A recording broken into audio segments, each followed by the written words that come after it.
ये है talks news network और आप देख रहे हैं पॉलिटॉक्स, राजनीति का कच्चा चिट्ठा। गुजरात विधानसभा चुनाव की तारीखों के ऐलान के साथ ही सभी राजनीतिक दलों के बीच सियासी बयानबाजी तेज हो गई है।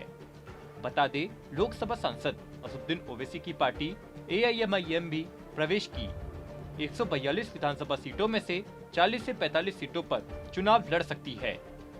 इसी सिलसिले में सोमवार को AIMIM प्रमुख ओवैसी ने गुजरात में कई चुनावी सभाओं को संबोधित करते हुए सभी विपक्षी दलों को आड़े हाथ लिया। ओवैसी ने कहा कि कांग्रेस और आप पार्टी मुझ पर इल्जाम लगाती रहती है कि मैं बीजेपी की बी टीम हूँ, तो वहीं बीजेपी मुझे नया जिन्ना कहती है।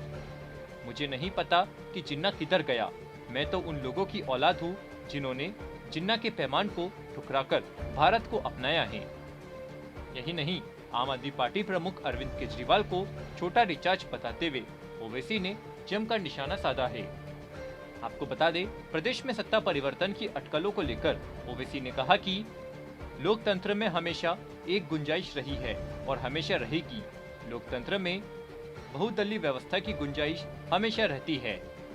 असदुद्दीन ओवैसी ने आगे कहा कि यदि लोकतंत्र एक तानाशाही शासन में बदल जाता है तो ये सद्दाम हुसैन या उत्तर कोरिया के लोकतंत्र के समान हो जाता है। तो आपके सामने एक ऐसी पार्टी होती है जिसे 90% वोट मिलते हैं। शुक्र है कि हम अभी उस स्तर पर नहीं हैं। हमारे पास लोकतंत्र है।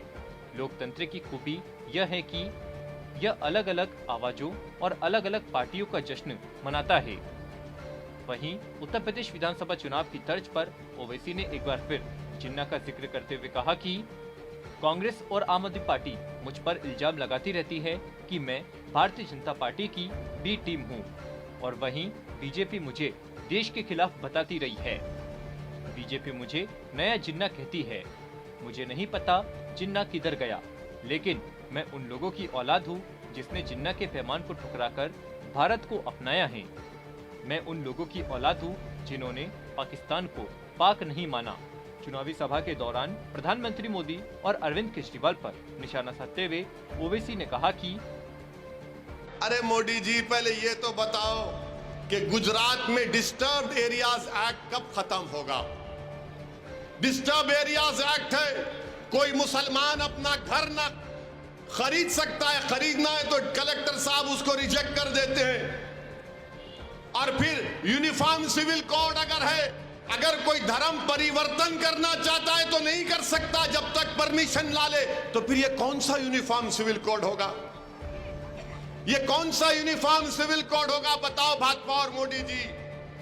सिर्फ यूनिफॉर्म सिविल कोड इसलिए लाना चाह रहे हैं कि मुस्लिम अक़लियत को उनके मजहब से, उनकी मजहबी शनाख्त को कमजोर करके रख दिया जाए। मेरे अजीज दोस्तों और बुजुर्गों, यूनिफॉर्म सिविल कोड लाने का कोई और मकसद नहीं है। अब चुनाव आ गया तो मोदी जी और उनकी सरकार ने ऐलान किया कि गुजरात में भी एक कमेटी बनाई जाएगी।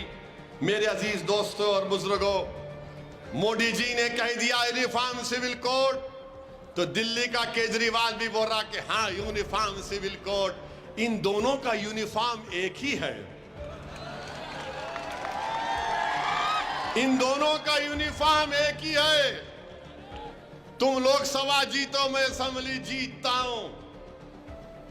जब तबलीगी जमात पर इल्जाम लगा दिल्ली में कोरोना काल में, तो यही केजरीवाल दिल्ली में इल्जाम लगाए तो मोदी जी ने कहा कि हाँ, तबलीगी जमात जिम्मेदार है। जब कोर्ट में मुकदमा गया तो कोर्ट ने तबलीगी जमात के खिलाफ पूरे मुकदमों को खारिज कर दिया।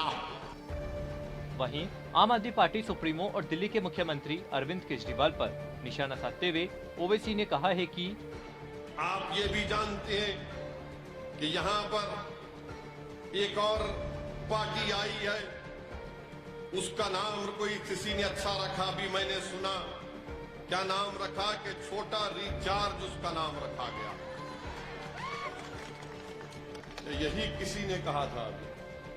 किसने कहा? छोटा रिचार्ज। हाँ, छोटा रिचार्ज।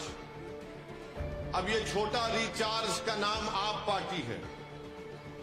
ये छोटा रिचार्ज जो है, जब दिल्ली में पहली कोविड शुरू हुआ था तो उस वक्त तबलीगी जमात पर इल्जाम लगा दिया गया कि इनकी वजह से कोविड फैला। यही छोटा रिचार्ज ने एक इल्जाम लगाया था ताकि बदनाम किया जाए सबको कि इनकी वजह से कोविड फैल गया। मामला कोर्ट में गया तो कोर्ट ने कहा सब झूठा इल्जाम है। ये जो आप पार्टी आई है अब इलेक्शन लड़ने के लिए, पूछिए इनसे, जब दिल्ली में दंगे हो रहे थे लोग इंसान नहीं बल्कि हैवान बनकर एक दूसरे को मार रहे थे, घरों को जला रहे थे, तो ये दिल्ली का मुख्यमंत्री कहां था? लोगों की गुस्से को कम करने के बजाय वो दिल्ली के राजघाट पर जाकर मौन व्रत बैठ गया। पॉलिटॉक्स ब्यूरो, गुजरात। ये है टॉक्स न्यूज नेटवर्क और आप देख रहे हैं पॉलिटॉक्स, राजनीति का कच्चा चिट्ठा।